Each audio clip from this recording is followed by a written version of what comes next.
بسم الله الرحمن الرحيم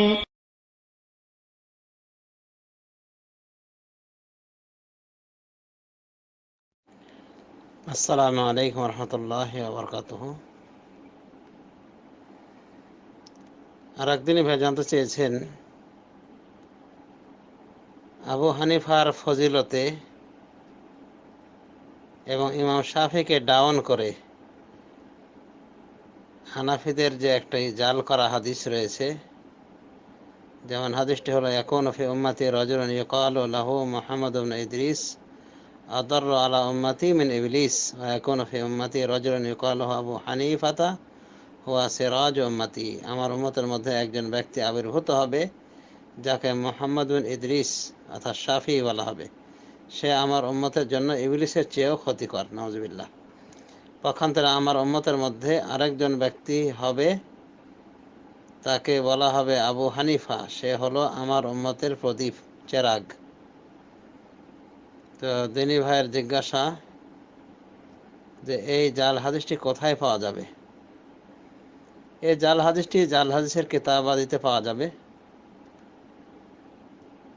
যেমন বর্তমান জামানার আল্লামা নাসিরউদ্দিন আলবানী রহমতুল্লাহ আলাইহি তিনি জয়ীফ জাল হাদিসের জন্যে একটি গ্রন্থকে খাস করেছেন, যা সিলসিলাত আহাদিস দাঈফা আল মাওদুআ হিসাবে পরিচিত।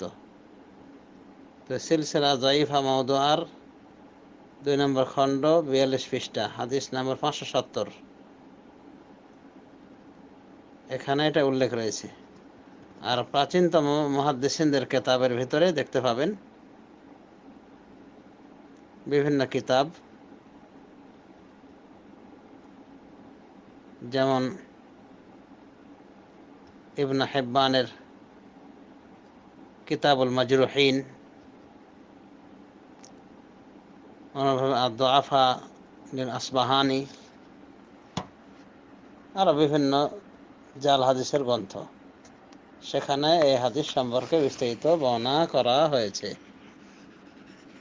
যে হাদিসটি জাল। যেমন ইমাম ইবনে হিব্বান রহমতুল্লাহ আলাইহি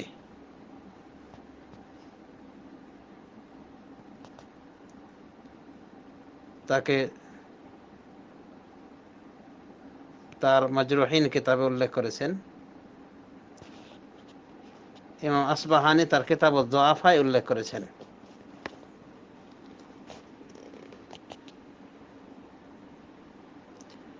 ইমাম আসবাহানি বলেছেন এই হাদিসের জালকারী রাবি সম্পর্কে, যিনি হলো আহমদ আল জুয়াইবারি আল হানাফি, তিনি বলেছেন মিসলুহু ইস্তাহিকু মিন আল্লাহ তাআলা ওয়া মিন রাসূল ওয়া মিনাল মুসলিমিন আল্লাহনা। এই জাতীয় লোক আল্লাহ রাসূল এবং সকল মুসলিমদের অভিশাপ পাওয়ার যোগ্য। দেখুন ইমাম আসবাহানি বর্ণিত আজ-দুআফা 1 নম্বর খণ্ড 150 পৃষ্ঠা।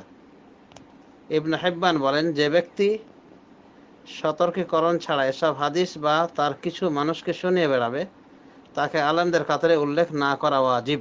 দেখুন ইবনে হিব্বান বর্ণিত কিতাবুল মাজরুহিন 3 নম্বর খণ্ড 46 পৃষ্ঠা। তো এই হাদিসটি প্রসিদ্ধ জাল হাদিস, যা হানাফিদের কিছু গোঁড়া হানাফি, যার আল্লাহ ভীতি ছিল না, বদমাশ টাইপের এই জাতীয় হানাফি এটিকে জাল করেছে, এবং এ বিষয়ে 2 জন হানাফিকে দায়ী করা হয়ে থাকে। একজনের নাম হলো মামুন, আর নাম হলো জুয়াইবারি, যার পুরো নাম হলো আহমদ আল জুয়াইবারি। তো ইমাম ইবনুল জাওজি রহমতুল্লাহ আলাইহি এই হাদিস সম্পর্কে বলেন, এই জাল হাদিসটি সম্পর্কে বলেন, মাওদুউন, হাদিসটি জাল, বানাওয়াট, লান আল্লাহ ওয়াদাহু, আল্লাহ এর জালকারীকে লানত করুন। ওয়াহাদিহি লানাতুল্লাহ তাফুতু আহাদা রাজুলাইনি ওয়া হুমা আল মামুন ওয়াল জুয়াইবারি ওয়া কিলাহুমা লা খায়রা ফিহি কানা ইয়াদানিল হাদিস। এই হাদিসটি জাল, এই হাদিস জালকারীর উপর আল্লাহ তাআলা লানত, আল্লাহ লানত করুন এই হাদিসের জালকারীকে। এই লানত তথা অভিসম্পাত থেকে দুইজন ব্যক্তির একজনও বাদ পড়বে না। তারা হলো মামুন এবং জুয়াইবারি অর্থাৎ আহমদ আল জুয়াইবারি। এদের উভয়ের মধ্যে কোনোই কল্যাণ নেই, এরা উভয়ে হাদিস জাল করত। দেখুন ইবনুল জাওজির আল মাওদুআত এর বরাতে আবুল ওয়াফা আল হালবি প্রণীত আল কাশফুল হাদিস আম্মান রুমিয়া বেওয়াদ ইল হাদিস 1 নম্বর খণ্ড 213 পৃষ্ঠা। তাহলে এই হাদিসটি জাল হলো, দেখবেন যে হানাফিদের বিভিন্ন কেতাবে, ফিকহের কিতাবে এই জাল হাদিসটি উল্লেখ করা হয়। অর্থাৎ আবু হানিফা উম্মতের চেরাগ, প্রদীপ। তো এই হলো আমাদের হানাফি ভাইদের কিছু গণাপন্থী, মানে মাত্রাতিরিক্ত গণাপন্থী লোকের জালিয়াতি কথা, যে হাদিস জাল করে রাসূলুল্লাহ সাল্লাল্লাহু আলাইহি ওয়াসাল্লামের নামে কিভাবে চালিয়ে দিয়েছে। নাউযুবিল্লাহ মিন যালিক। এই জাল হাদিসে কি বলা হয়েছে? ইমাম শাফিকে ইবলিসের থেকে ক্ষতিকর বলা হয়েছে, অথচ ইমাম শাফির খেদমত সূর্যের মতো উদ্ভাসিত, উজ্জ্বল, এবং বড় বড় মুহাদ্দিসিনে কেরাম বলা যেতে পারে অনেকেই ইমাম শাফি রহমতুল্লাহ আলাইহের অনুসারী ছিলেন। অথচ এই শয়তান প্রকৃতির মানুষ ইমাম শাফি সম্পর্কে হাদিস এভাবে জাল করেছে, আর তার লালিত মাযহাবের ইমাম সম্পর্কে এভাবে হাদিসকে জাল করে তাকে তুঙ্গে তুলেছে। নাউযুবিল্লাহ মিন যালিক। তো এই জাতীয় গোড়াপন্থী হানাফি আমরা যুগে যুগে দেখে আসছি। হানাফিদের বিভিন্ন তরিকিত কথার ভিতরে আরো বিভিন্ন কথা রয়েছে এবং বিভিন্ন আকীদা রয়েছে, যেগুলি বলা যায় আবু হানিফা সম্পর্কে তাদের বাড়াবাড়ি ছাড়া আর কিছু নাই, ওগুলোর কোনো বাস্তবতা নাই। যেমন আবু হানিফা রহমতুল্লাহ আলাইহে নাকি ওদের অঙ্গ প্রত্যঙ্গ দিয়ে কার কি গুনাহ ধুয়ে যাচ্ছে সেটা দেখতে পেতেন। অন্যভাবে তিনি 40 বছর একই অজুতে এশা এবং ফজর আদায় করেছেন, অর্থাৎ ফজরের নামাজ পড়েছেন এশার অজুতে, মানে এশা এবং ফজর এভাবে তিনি একই অজুতে 40 বছর তিনি আদায় করেছেন। অথচ এই ঘটনাটিকে আল্লামা ফিরোজ আবাদি, হাফিজ ইবনে হাজারের ওস্তাদ, তিনি তার সিফরুস সাআদা নামক গ্রন্থে বলেন যে হাদিসটি জাল,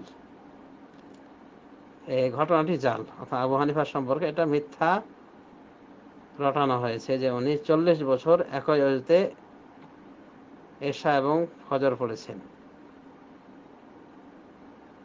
অনুভাবে হানাফিদের কিছু হানাফিদের দাবি, হানাফি ভাইদের, যে ঈসা আলাইহিস সালাম যখন আসবে তখন উনি হানাফি ফিকহ দিয়ে দেশ পরিচালনা করবেন। মানে আল্লাহ নবী ঈসা আলাইহিস সালামকে হানাফি বানাই দিছে।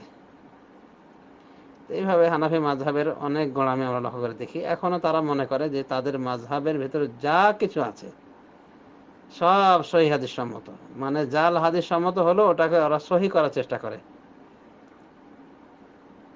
তো আল্লাহ রাব্বুল আলামিন হেদায়েত দান করুন আমাদের সবাইকে, এবং যারা অতিরিক্ত মাযহাবী গোঁড়ামিতে লিপ্ত রয়েছে আল্লাহ রাব্বুল আলামিন তাদেরকে এই ভাইরাস থেকে উত্তীর্ণ হওয়ার তৌফিক দান করুন। আমিন। ওয়া সাল্লাল্লাহু আলা নবিয়িনা মুহাম্মদ ওয়া আলা আলিহি ওয়া সাহবিহি আজমাইন। আসসালামু আলাইকুম ওয়া রাহমাতুল্লাহি ওয়া বারাকাতুহু।